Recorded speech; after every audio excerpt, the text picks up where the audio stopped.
जिस चेहरे को देखकर हम कभी अपनी हंसी रोक नहीं पाते थे, आज वो चेहरा रो रहा है सलाखों के पीछे कैमरे के सामने।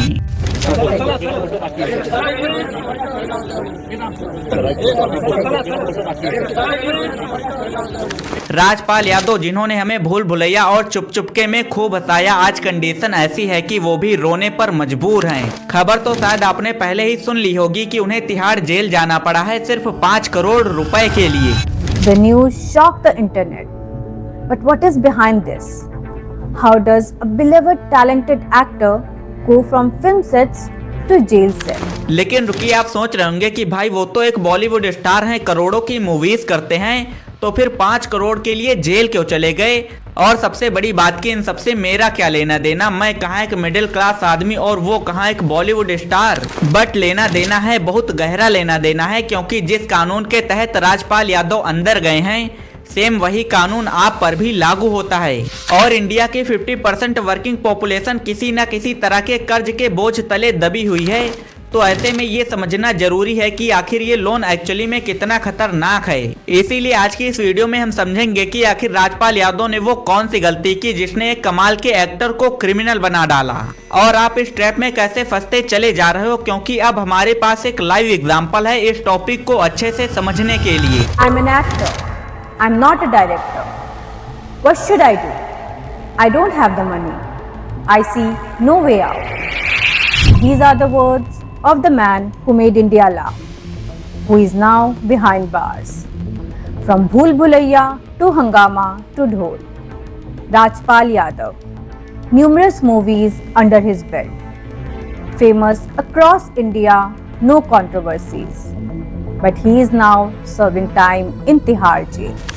कहानी स्टार्ट होती है 2010 में। राजपाल यादव एक कमाल के एक्टर बन चुके थे जो बॉलीवुड के सभी बड़े स्टार्स के साथ काम भी कर चुके थे और लोग उनकी एक्टिंग के दीवाने भी हो चुके थे। लेकिन राजपाल यादव का मन डायरेक्टर बनने का था, जिसकी वजह से उन्होंने एक मूवी बनाई अता पता लापता, जिसे प्रोड्यूस भी उन्होंने खुद ही किया। लेकिन इसके लिए राजपाल यादव ने दिल्ली की एक प्राइवेट कंपनी मुरली प्रोजेक्ट से 5 करोड़ का लोन लिया। सेम यही हम और आप भी करते हैं। हमें घर चाहिए तो फ्रिज, एसी, गाड़ी सब चाहिए, जिसके बाद हम अपनी हैसियत यानी पेइंग कैपेसिटी देखे बिना ही लोन ले लेते हैं। राजपाल यादव की भी सोच यही सिंपल रही होगी कि फिल्म तो हिट हो ही जाएगी, पैसा डबल हो जाएगा, बस लोन चुका दूंगा। जैसा कि हम लोग सोचते हैं कि नौकरी तो चल ही रही है, पैसा चुका दूंगा। लेकिन जरूरी नहीं कि हम जो सोचे वही हो जाए। 11 करोड़ की लागत से बनी अता पता लापता फिल्म इस कदर फ्लॉप हुई कि उसने मात्र 42 लाख की कमाई की। यहीं से हमें लेसन मिलता है कि never plan on your future income, यानी हमें भविष्य की कमाई की वजह से आज लोन नहीं लेना चाहिए।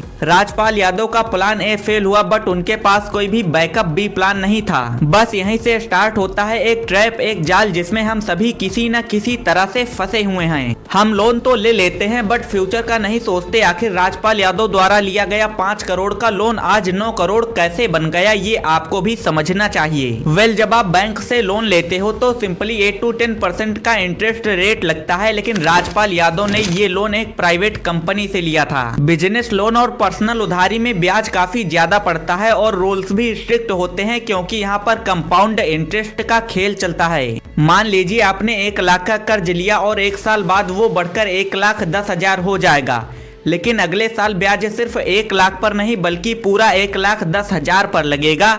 इसे ही कहते हैं ब्याज पर ब्याज। राजपाल यादव 2012 में पैसा नहीं चुका पाए। उन्होंने 5 करोड़ का लोन लिया, बट इंटरेस्ट और लीगल पेनल्टी सब मिलाकर ऑलमोस्ट डबल हो गया। And the loan, it stayed.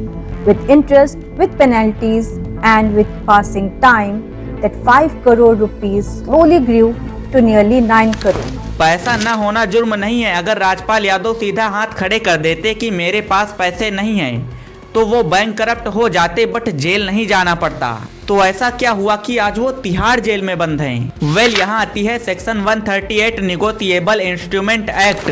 जब मुरली प्रोजेक्ट्स ने पैसे मांगे तो राजपाल यादव ने चेक्स दिए, बट वो सारे के सारे चेक्स बाउंस हो गए। हमारा लॉ कहता है कि अगर आपने चेक किसी को साइन करके दिया है तो वो एक तरह का वादा है, बट अगर वो चेक किसी भी वजह से बाउंस होता है तो कानून के हिसाब से आपने फ्रॉड किया है। To settle the dues, Rajpal Yadav issued several checks, but those checks bounced. And in India, a bounced check isn't just embarrassing, It's a criminal offense under the Negotiable Instruments Act. ये अब पैसों का मामला नहीं रहा, ये अब विश्वासघात यानी क्रिमिनल ब्रीच ऑफ ट्रस्ट का मामला बन चुका है। 2013 से 18 तक राजपाल यादव ने कोर्ट में बार बार कहा कि मैं पैसे दे दूंगा, इसे कहते हैं अंडरटेकिंग, बट वो तारीख पर तारीख लेने के बाद भी पैसे नहीं दे पाए। इसीलिए कोर्ट ने स्ट्रिक्टली कहा कि लो सबके लिए बराबर है, फिर चाहे वो एक एक्टर हो, सेलिब्रिटी हो या फिर हो एक कॉमन मैन। इस केस को देखकर हमें कई बातें सीखनी चाहिए, जैसे कभी भी किसी को ब्लैंक चेक नहीं देना चाहिए। अक्सर हम मूवीज या रियल लाइफ में भी देखते हैं कि लोग ब्लैंक चेक साइन करके दे देते हैं, लेकिन ये शायद सबसे बड़ी गलती हो सकती है, क्योंकि अगर सामने वाले ने ज्यादा पैसा भर दिया और वो चेक बाउंस हो गया तो क्रिमिनल आप बन जाओगे। सेकंड है, कम्युनिकेशन रिपोर्ट्स बताती हैं कि राजपाल यादव ने लिटरली कई बार कोर्ट्स को गुमराह किया। अगर आपकी ईएमआई बाउंस होने वाली है तो फोन बंद करना भी एक बड़ी गलती हो सकती है।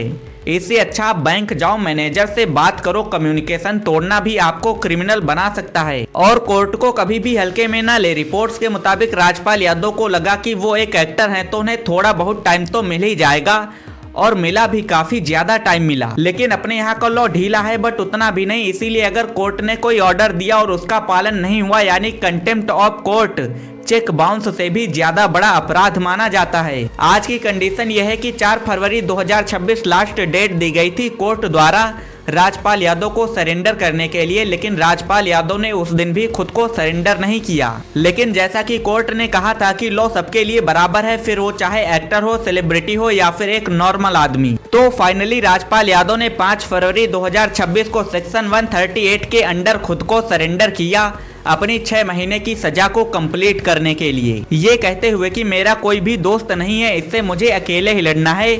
लेकिन वो एक बेहतरीन एक्टर और इंसान थे, और हमें उम्मीद है कि अगर बॉलीवुड उनके साथ खड़ा होता है तो वो जल्दी बाहर भी आ जाएंगे और फिर से हमें हंसाने का काम करेंगे। ये केस हमें दिखाता है कि फिल्मी दुनिया और असली दुनिया में बहुत अंतर होता है।